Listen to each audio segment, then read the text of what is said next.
Assalamualaikum warahmatullahi wabarakatuh. Hai semuanya. Jadi pada kesempatan kali ini saya akan membawakan kultum Ramadan dengan judul Hari ini jangan berhitung, keluarkanlah hartamu di jalan Allah Subhanahu wa taala. Saudaraku, dikisahkan suatu hari Abdullah bin Mubarak rahimahullah berangkat untuk menunaikan haji. Di tengah jalan, seekor burung untuk bekal yang mereka bawa ternyata mati. Abdullah bin Mubarak meminta agar bangkai burung itu dibuang di sebuah tempat sampah. Para sahabat Ibnu Mubarak lebih dahulu di depan, sementara ia berada di barisan paling belakang. Ia terkejut karena tidak beberapa lama ada seorang anak perempuan yang mengambil bangkai burung itu dari tempat sampah dan segera lari ke dalam sebuah rumah.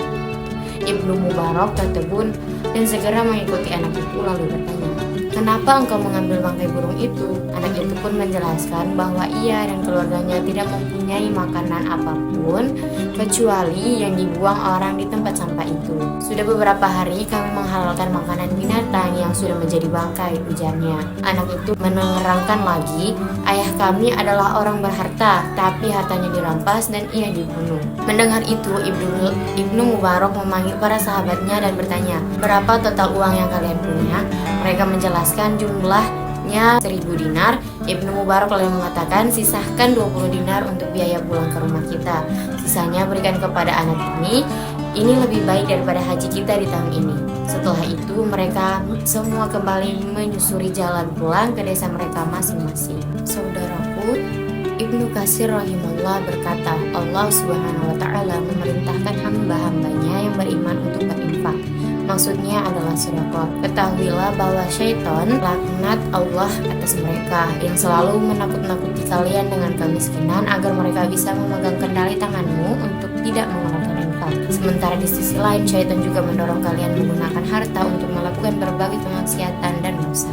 Padahal yang ditegaskan oleh Rasulullah SAW justru kebalikannya. Lihatlah apa diriwayatkan dari Abu Hurairah radhiyallahu anhu bahwa Rasulullah SAW berkata, "Barang siapa yang bersedekah seberat biji kurma dari perolehan yang baik dan Allah tidak menerima kecuali yang baik, maka Allah akan menerima sedekah itu dengan tangan kanannya, kemudian membungakannya untuk pemberi sedekah seperti kalian membungakan harta, sebagaimana kalian sampai harta sedekah itu menjadi sebesar gunung." Hadis riwayat Bukhari. Dari Abu Hurairah, Rasulullah SAW bersabda, "Tidaklah seorang hamba memasuki pagi hari kecuali ada 2 malaikat yang turun dan salah satu mereka berdoa, 'Ya Allah, berikanlah ganti bagi orang yang berinfak.' Sedangkan yang satu lagi berkata, 'Ya Allah, berikanlah kerugian bagi orang yang pelit.'" Hadis riwayat Bukhari. Saudaraku, ketahuilah kita bahwa sedekah itu bisa mematikan kemurkaan Allah Subhanahu wa taala dan menolak mati secara buruk, dan bahwa seorang muslim di hari kiamat akan dinaungi oleh sedekahnya.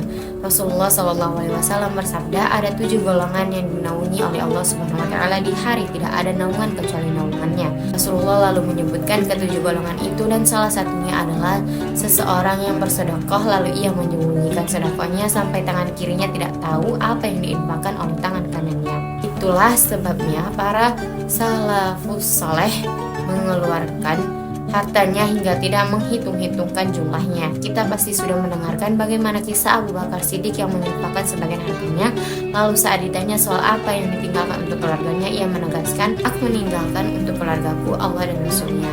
Kita pasti juga sudah membaca kisah Umar bin Khattab yang bersedekah dengan separuh hartanya. Kita pasti mendengar bagaimana Utsman bin Affan membekali para pasukan Islam di masa paceklik, dan ia membawa 1000 dinar yang diletakkan di depan Rasulullah SAW. Lalu Rasulullah SAW menerimanya dan mengatakan, "Karena amalnya Utsman takkan tertimpa sesuatu yang membahayakannya sejak hari ini." Saudaraku, harta ini memang milik Allah Subhanahu wa taala. Kita hanyalah penerima titipan yang Allah berikan kepada kita. Cobalah mengerti dan percayai bahwa baik apa yang kita terima sama sekali bukan lantaran kerja keras dan sesungguhnya kita mencari rezeki, melainkan karena kasih sayang Allah Subhanahu wa taala yang menyalurkan rezekinya untuk kita. Cobalah kita renungkan bahwa sesungguhnya apapun yang kita keluarkan di jalan Allah Subhanahu wa taala dengan niat karena Allah Subhanahu wa taala, sesungguhnya akan kembali kepada Allah yang Maha memberi rezeki, yang Maha Rahman dan yang Maha Kasih, Maha Pemurah. Dan ketika kita mengeluarkan harta di jalan Allah, berarti kita segera menyalurkan harta yang diberikannya kepada kita. Lalu bila Allah Subhanahu wa taala meridhoi kepada kita melalui infak yang kita keluarkan dan melalui keikhlasan serta keimanan kita kepada Allah, kita memohon kepada Allah agar menjadikan kita orang-orang yang berinfak, orang yang beristighfar di waktu sahur, saksi bahwa tidak ada Tuhan kecuali Engkau, kami beristighfar kepada Engkau dan bertaubat kepada Engkau. Mungkin itu saja untuk yang dapat saya sampaikan pada kali ini. Kurang dan lebihnya mohon dimaafkan. Wassalamualaikum warahmatullahi wabarakatuh.